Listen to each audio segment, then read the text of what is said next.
Para conocer los temas en profundidad, hacemos un alto y los analizamos en el siguiente informe.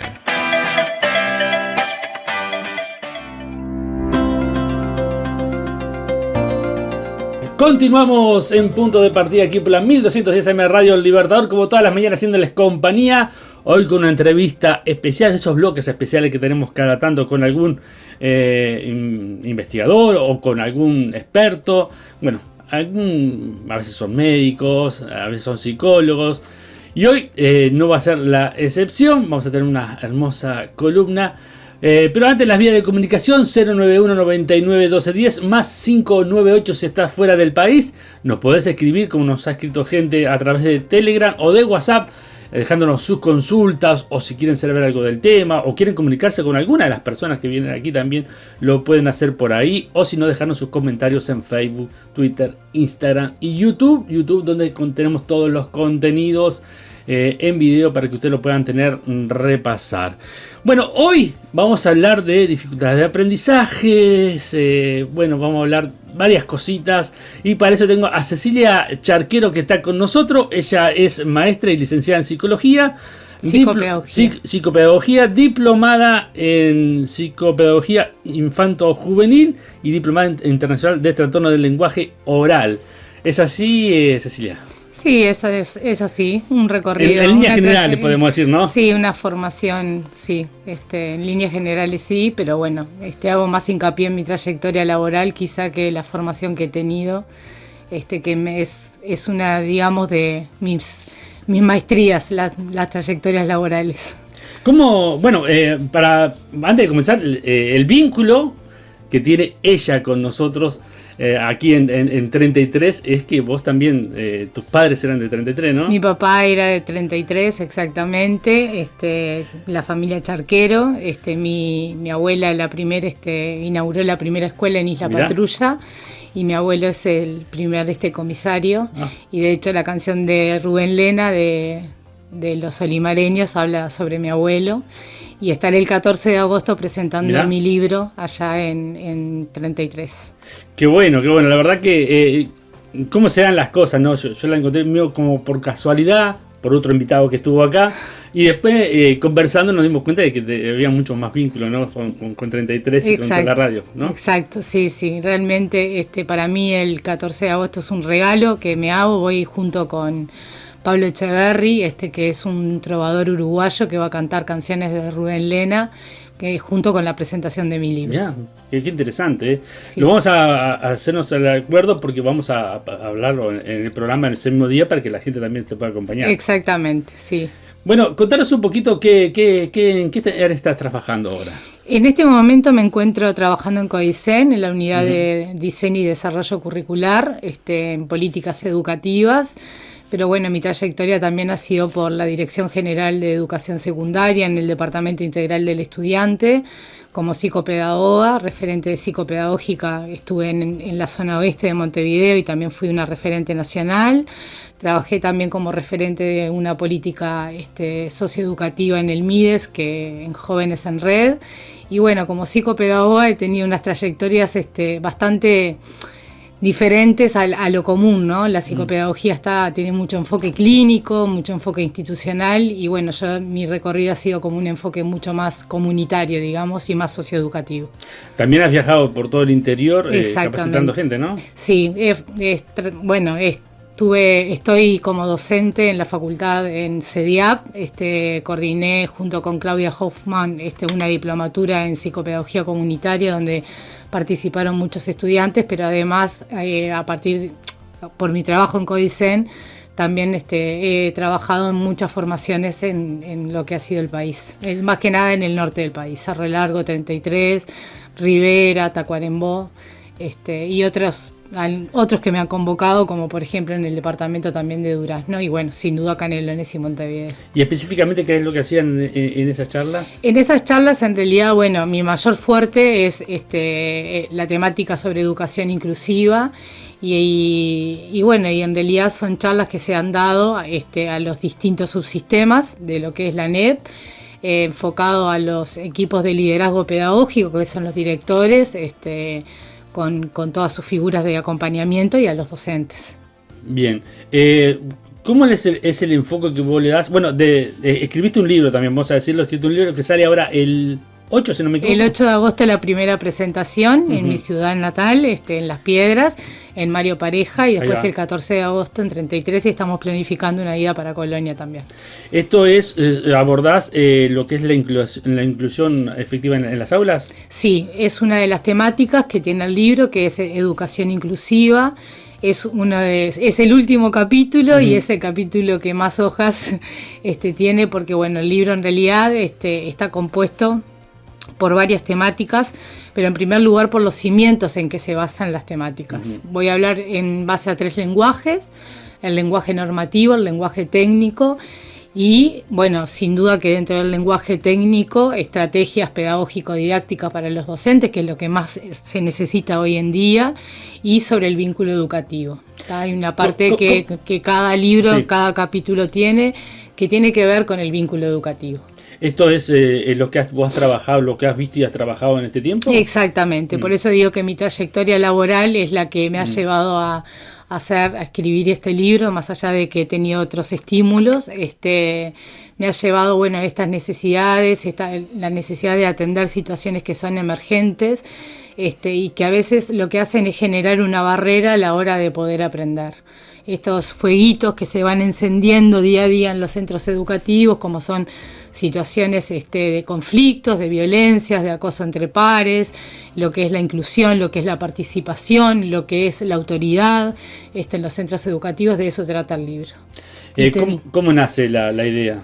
La idea en realidad, bueno, tiene una cuestión humana que ha sido como, bueno, muy terapéutico para mí poder escribir y poder generar un libro donde pueda plasmar las necesidades que tienen los docentes, también un poco la necesidad de tensionar algunas conceptualizaciones que manejan los docentes, porque considero que el lenguaje posiciona las prácticas, y eso me parece como muy importante.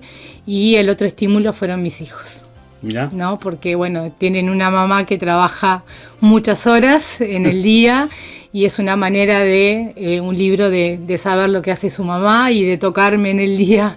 4 hijos tenés. 4 hijos, sí: Sebastián, Celeste, Pilar y Catalina. Es para eso el libro, entonces. Está dedicado a mis hijos, exactamente, sí, de alguna manera.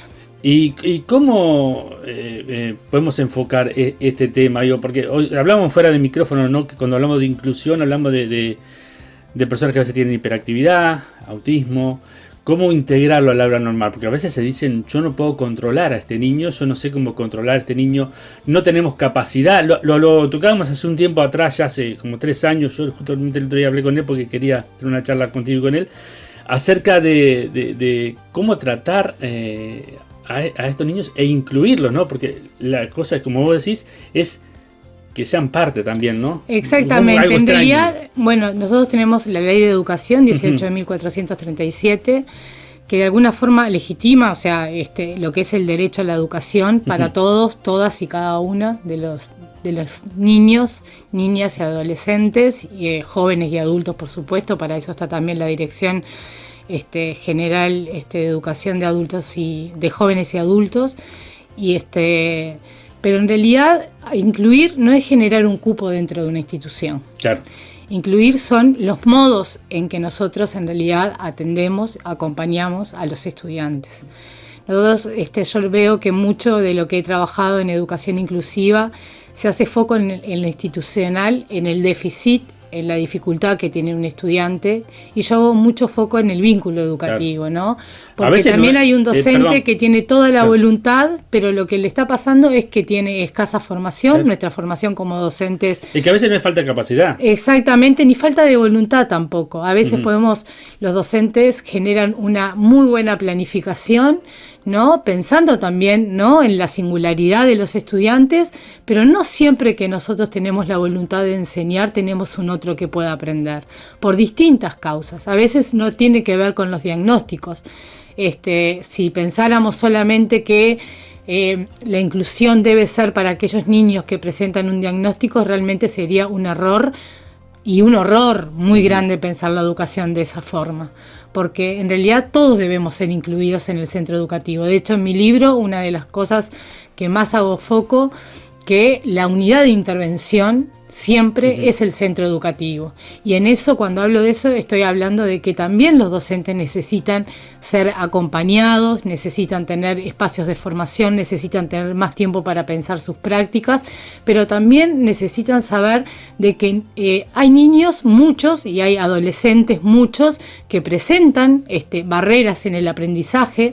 Y eso, por eso saco la palabra dificultad, barreras, porque hay un otro también, ¿no? Esa barrera que a veces es organizativa, es accesible, cuando no hay una barrera, por ejemplo, cuando no hay un ascensor y tenemos una persona con una discapacidad motriz, ahí ya se genera una barrera para poder aprender, cuando la biblioteca está en el segundo piso y esa persona no puede acceder, pero pensar en que solamente los que tienen dificultades son los que tienen un diagnóstico es un horror pensarlo así. Claro. También necesitan ser incluidos las personas que están en situación de sufrimiento y que no a veces tienen una dificultad de aprendizaje, pero la pueden generar una afectación en su aprendizaje porque están viviendo una situación de pobreza, porque no todos llegan de la misma manera al centro educativo como los docentes, ¿no? Yo a veces digo, ¿cuántas veces los docentes necesitamos que alguien nos pregunte ¿cómo estás? Hoy te pasa algo y veo que tu cara no es la misma que la de ayer. Claro. Y eso es inclusión. Es el gesto educativo, es la escucha, es la mirada atenta, es la voluntad de querer. ¿Por qué? Porque la educación tiene que ver con un encuentro con el otro, ¿no? Entonces, cuando yo realmente voy al encuentro con otro, no me pongo a pensar las características que el otro tiene. Trato de entenderlo. Y desde ese lugar es que yo voy a generar esa planificación, de pensar cuáles son sus fortalezas, desde dónde podemos conversar, porque la educación, como dice Clear, es un encuentro de conversación, claro, ¿no? Entonces, desde ese lugar es donde me voy a parar.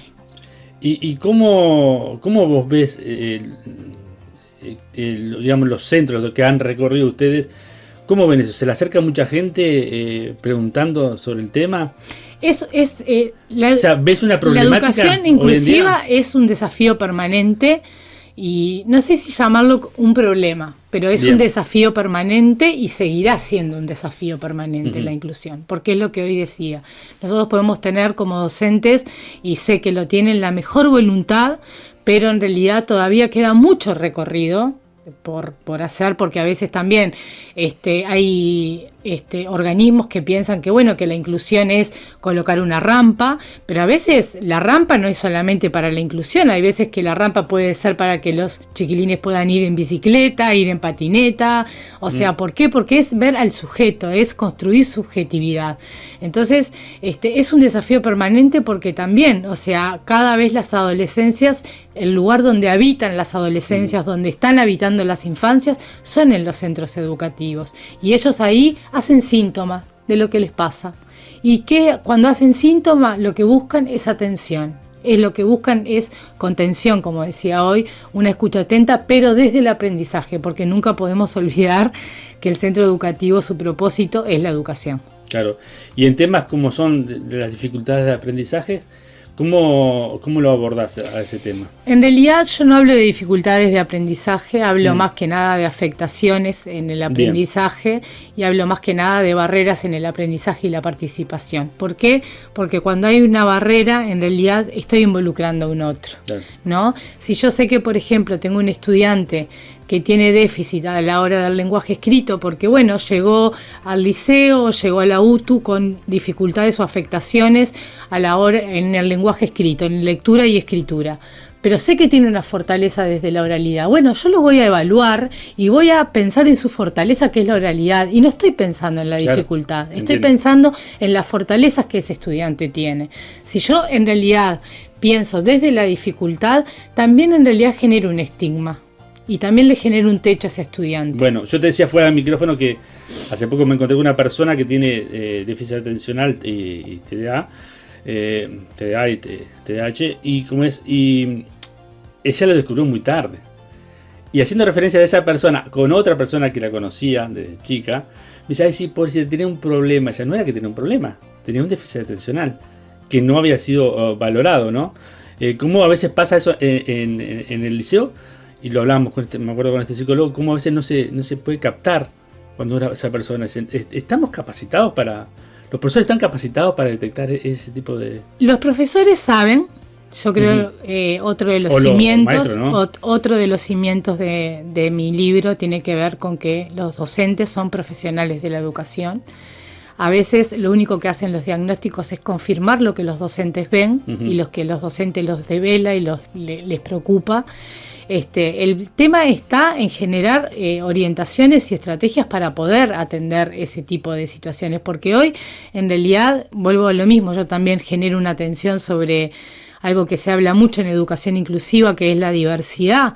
O sea, todo grupo es diverso. No deberíamos hablar de atención a la diversidad, porque en realidad cada grupo, hoy somos tú y yo, teniendo una conversación, y en realidad somos dos singularidades que estamos tratando de generar una conversación sobre una temática. Y en un grupo, sí, son más, son 25, son 30, y es un desafío permanente para un docente, porque un niño podrá tener quizá un déficit atencional, pero hay otras situaciones a veces de sufrimiento de otros estudiantes, hay situaciones de otro tipo de afectaciones, hay estudiantes que tienen otro tipo de características. Yo hablo a veces también de condición, es una condición que a veces no es permanente, es en ese momento que le está pasando a ese estudiante, y entonces ahí los profesionales de la educación también están tratando de ser en ese momento, y cada día de ir cambiando sus prácticas educativas y mejorarlo. Yo considero que todos los educadores en realidad y todos son profesionales de la educación. Desde ahí hay que partir.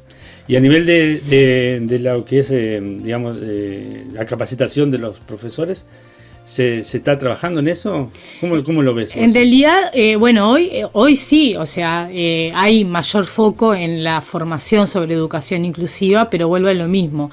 Creo que lo que más necesitan los docentes, hoy se habla de diseño universal de aprendizaje, de ajustes razonables, ya no se habla más de adecuaciones curriculares ni de tolerancia, pero lo que más necesitan hoy los docentes son estrategias, ¿no? No es una receta tampoco, porque volvemos a lo mismo, ninguna receta se aplica a una vida, ¿no? Sino estrategias que nos permitan como poder pensar cuál es nuestra mejor práctica educativa para ese momento, y capaz que vuelvo a lo mismo, hacemos la mejor planificación, contemplando, ¿no?, esa diversidad de la que hoy estaba hablando, pero en realidad no funciona, porque ese día a los estudiantes les está ocurriendo otras cosas. Entonces debemos atender también aquello que a los estudiantes les pasa, que tiene que ver con la participación, que es un derecho también de los estudiantes. ¿Cuáles son los focos más importantes del libro que has Bueno, en realidad mi libro se llama Atención de situaciones emergentes en centros educativos, porque bueno, en realidad una de las cosas que he aprendido es que muchas de las situaciones que suceden a diario impiden lo que es el proceso de enseñanza y de aprendizaje. Son situaciones que a veces son de sufrimiento para los equipos, como situaciones de conflicto, como situaciones de violencias, como situaciones también y hablábamos de lo que es la educación inclusiva, y sobre todo pensar como algunos conceptos, como decía hoy, por ejemplo, una de las cosas en las que me paro, que es uno de los capítulos de mi libro, de Mito de Alta Eficacia, como es la empatía en el vínculo educativo, ¿no? En esto de que nosotros somos educadores, no tenemos una relación simétrica con los estudiantes. Tenemos una relación de asimetría y somos educadores. Entonces, por ejemplo, esto hoy está sobre la mesa todo el tiempo, el concepto de empatía, ponerse en el lugar del otro. No, el educador no es ponerme en el lugar del otro. Primero nosotros tenemos una normativa. Porque siempre se dice eso, exactamente, ¿no? Es como que, nosotros tenemos que tener empatía. Sí, tenemos que tener empatía. Ya podemos tener empatía cuando tenemos un vínculo de simetría, de amistad, de pareja, familiar. Ahora, cuando somos educadores, el vínculo es asimétrico. Entonces, por lo tanto, lo que necesitan nuestros estudiantes son respuestas que son especializadas, y a veces los docentes en realidad dicen, yo no sé cómo hacer. Y en realidad ellos tienen sí la respuesta especializada, que tiene que ver esto con esa escucha atenta, con no hacer una alianza con el silencio, porque justamente hay chiquilines en realidad que hacen síntoma y generan referentes de confianza dentro del centro educativo. Entonces, no hacer alianza con el silencio, decir que se va a pedir ayuda, fijarse cuál es la normativa vigente, no es como poner un paño de agua fría y decir pensemos, ¿no? Porque a veces pensamos que frente a una situación de violencia que devela un estudiante tenemos que salir a hacer una denuncia, y no es así. Hay veces que hay que poder esperar, y eso genera una situación de sufrimiento, tanto para los docentes, para los directivos, como para los estudiantes. He escuchado muchas veces decir a los directores y a docentes: me voy a casa sabiendo que este estudiante vuelve a su casa frente a esa situación. Sí, vuelve a su casa, pero estamos haciendo cosas. Y esas cosas llevan sus pasos, llevan sus procesos para la mayor protección posible de los estudiantes. Tenemos también como centro educativo el gran desafío de seguir articulando con otros ministerios y con otras organizaciones que son muy importantes, como es la salud, como es el Ministerio de Desarrollo Social. O sea, la articulación que nosotros podamos tener en toda la comunidad educativa es esencial para poder atender estas situaciones y los referentes que tienen dentro del centro educativo. ¿Qué otra cosa te parece importante de las que tocas ahí en el libro? Otra de las cosas es sobre bullying. Por ejemplo, es otro de los conceptos que tensiono. Se hizo muy visible. Hoy es constante. ¿No? Yo soy además directora de un centro integral en Las Piedras, junto con una doctora pediatra, Giselle Pérez y Cecilia Rodríguez. INMOV, en movimiento, digamos. Y permanentemente llegan a la clínica situaciones de bullying. Entonces, bullying no. O sea, bullying no, porque en realidad desde su concepto marca destinos inexorables. O sea, es el violento y el violentado o el sumiso. Entonces yo me pregunto, si nosotros comenzamos a poner esos nombres a los estudiantes, ¿qué tiene la educación para hacer? Si yo ya tengo un violento dentro de la escuela, dentro del liceo, ¿qué tenemos nosotros como educadores para hacer? Entonces yo ahí lo que digo es, vuelvo a lo mismo. El lenguaje que nosotros utilizamos posiciona nuestras prácticas. Ahí hablamos de acoso entre pares, ¿no? ¿Por qué? Porque no es una foto. El bullying habla de una foto. Es el violento, el que está sometido, y los espectadores, ¿no? Ahora, esa es la foto. Yo lo que hablo es de pensar desde un enfoque relacional, desde dónde viene, desde dónde parte. ¿Qué pasa en los intersticios del centro educativo? En los recreos, en los pasillos, cómo entra ese estudiante, cómo es la familia de ambos, porque son dos víctimas. Sí, claro. No solamente el víctima es el que lo está sufriendo, también es víctima, ¿no?, la persona que está ejerciendo, porque hay algo que le está sucediendo, ¿no? El que ejerce violencia, ¿desde dónde sale esa violencia? A veces nos preguntamos eso. Entonces, cuando pasa eso, también tenemos que pensar, vuelvo a lo mismo, en que son todos sujetos de derecho a la educación. Y a veces, en esto de la autoridad pedagógica, que también hablo en mi libro, es cómo nosotros pensamos la autoridad, porque ellos son sujetos de derecho a la educación, y a veces lo que hacemos, como digamos, en esto de querer como decir, bueno, una penitencia, ¿no?, desde el centro educativo, vulneramos el derecho a la educación. 3 meses sin ir al centro educativo, cuando quizá lo que más están necesitando esos chiquilines es poder estar en el centro educativo, porque es un centro de referencia y de cuidado muchas veces. Pero ¿cómo se trabaja con alguien que está ejerciendo violencia sobre los demás y los demás lo están sufriendo? Por ejemplo, un joven que agrede constantemente, verbalmente, físicamente a sus compañeros. ¿Cómo hay herramientas para poder trabajar eso? Sí, yo creo en realidad que nosotros, vuelvo a lo mismo. Y te corto más. ¿Y los docentes conocen esas herramientas?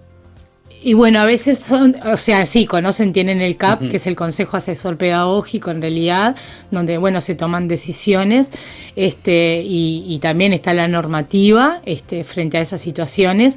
Pero también a mí me parece importante lograr reflexionar que los estudiantes también son sujetos de norma, no solamente son sujetos de derecho a la educación. Cuando nosotros colocamos desde principio de año a los estudiantes desde el sujeto de la norma, o sea, de construir la norma institucional, nosotros generamos un compromiso y un protagonismo en el estudiante. Bueno, ¿cómo vamos a convivir? ¿Cómo vamos a estar juntos? ¿Cómo nos vamos a llevar en esta microsociedad que es el centro educativo? ¿Qué pasa frente a tales acciones? ¿no? A veces hasta ellos pueden decidir, bueno, frente a tal acción, ¿qué es lo que...? Porque además son muy autocríticos los adolescentes, son muy autocríticos. Una vez yo hice un taller, recuerdo, en el Mides, que yo les planteaba a los chiquilines la siguiente pregunta, ¿no? Eran 2 preguntas. Frente a determinadas, ponía de distintas situaciones bastante complejas dentro de los centros educativos, y le decía, ¿qué es lo primero que nos nace? Lo primero que nos nace. Ahora después pensemos, ¿por qué? Porque nosotros tenemos un pensar, tenemos un sentir, un pensar y un accionar. Y muchas veces lo que pasa es que sentimos y accionamos, ¿no? Y no pensamos. Entonces, lo que hay que invitar a los estudiantes es a participar y a pensar.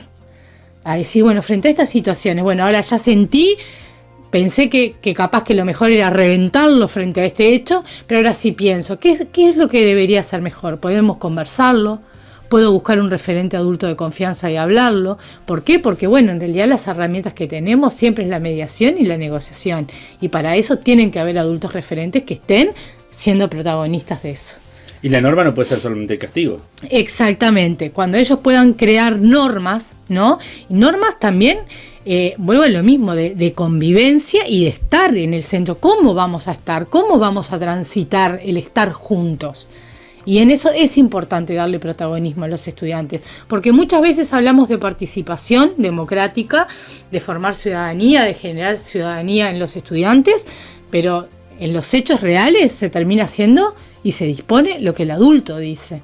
Ahora, cuando ellos participan de las normas institucionales internas frente a determinados hechos, hay un compromiso por parte del estudiante, ¿no? Bueno, yo sé que si hago esto, me va a pasar esto, ¿no? Y que no tiene que ver con vulnerar el derecho a la educación, dejarlos por fuera del sistema. Sí, no es la expulsión, digamos. Exactamente, ¿no? Claro. Eso es importante.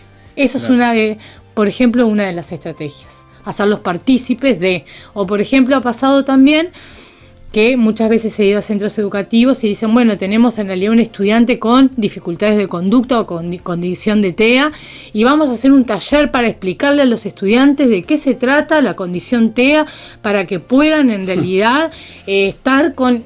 No es así, no tengo que hacer un taller para explicar, exactamente, explicar en realidad cuál es la condición de una persona, porque lo primero es que es una persona. No lo define su condición, perfecto. Lo define totalmente ser persona, exactamente. Entonces, ¿por qué no se hace un taller donde se presenten todos? Donde qué cosas me gustan, qué cosas no me gustan, qué cosas en realidad me hacen bien, cómo aprendo mejor, qué espero de un docente, ¿no? ¿Por qué no se hacen talleres haciéndonos esas preguntas? Porque además también es un canal, ¿no? También para el docente. Es un canal posible para un docente escuchar a sus estudiantes. ¿Cómo aprendo mejor? Claro. ¿Qué cosas me ayudarían? A veces la respuesta la tienen ellos y no las tenemos los profesionales. Una vez también, recuerdo otra anécdota más de un profesor que fue mío, que me dice, Cecilia, por favor, ayúdame en ese momento con las adecuaciones curriculares. Un estudiante que no viene nunca a la clase. Cuando viene, no hace las láminas, no sé qué hacer. Y yo decía, una adecuación curricular. No, es preguntarle, ¿por qué no estás viniendo? Claro. ¿Por qué no estás llegando a la clase? ¿Hay algo que está pasando? ¿Hay algo que pueda ayudarte?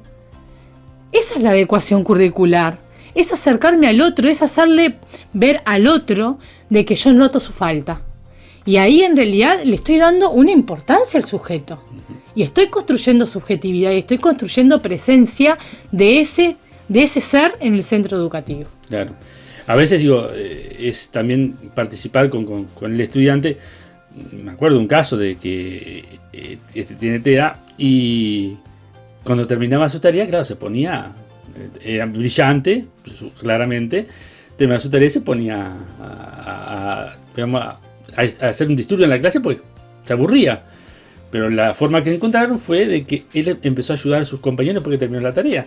Exactamente, entonces, tutoría de pares. Exactamente, tutorías de pares. Es una estrategia que se utiliza mucho y que la tutoría de pares muchas veces también está pensada desde los docentes.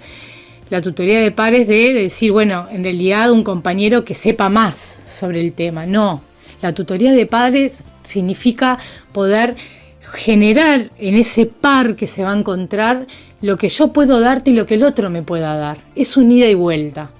que no tiene que ver a veces con un saber, tiene que ver con, ¿te acordaste de anotar los deberes? ¿Vos te acordaste de guardar las cosas en la mochila? ¿Te acordaste que tenés que sacar las cosas para la merienda?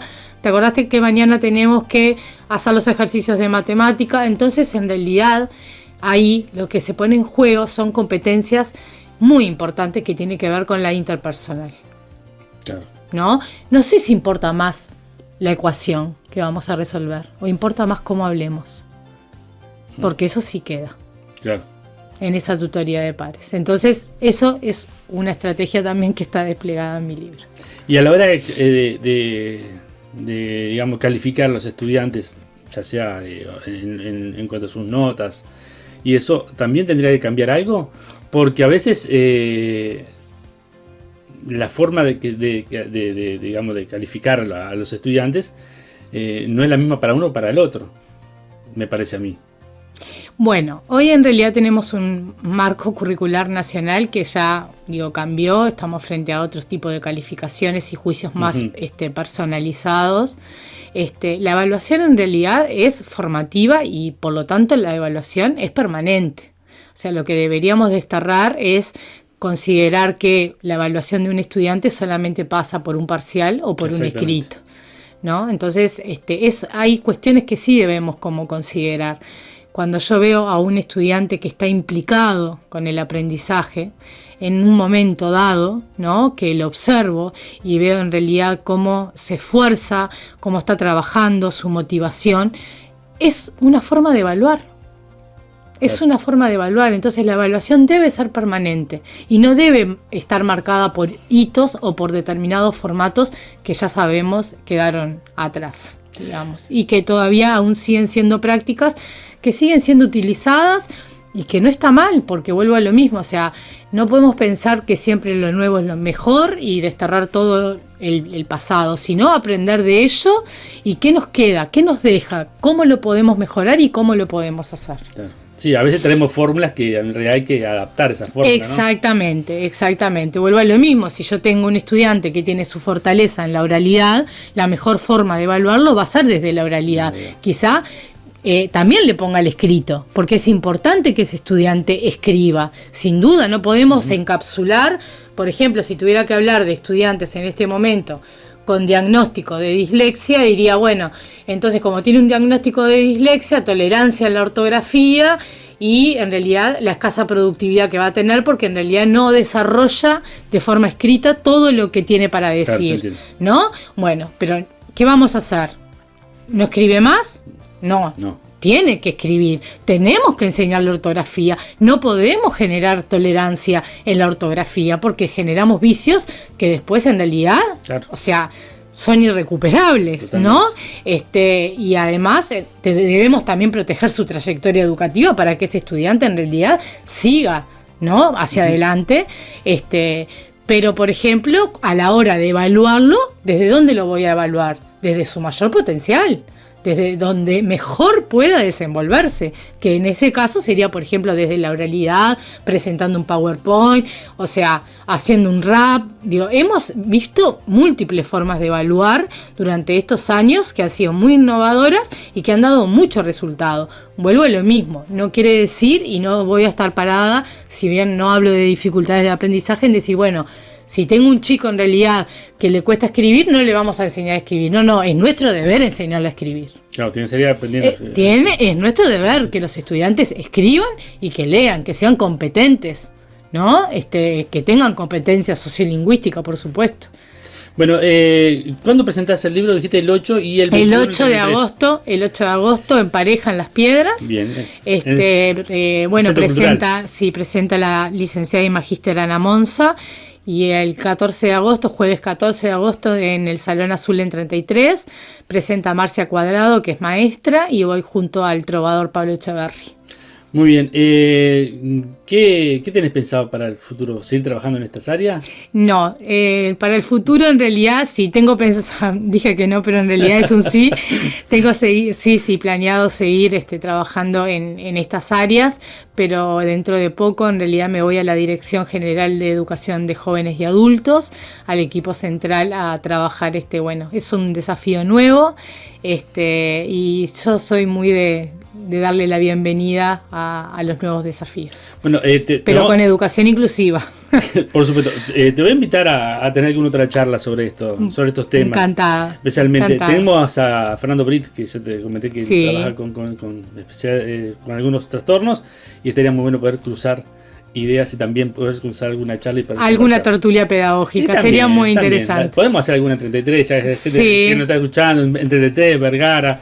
Sí, sí. Ya vamos a dejarla. Sí, que los espero, realmente los espero, tengo mucho cariño a 33. Muy bien, ¿algo más que quieras agregar del libro? ¿Cómo lo consiguen el libro? Porque si no...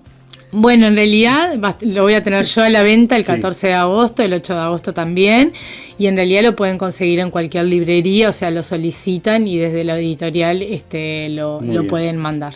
Muy bien.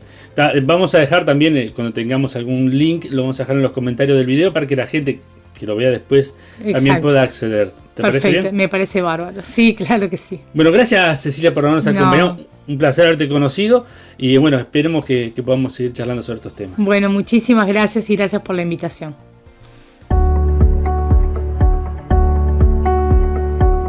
Desde Vergara y para todo el mundo.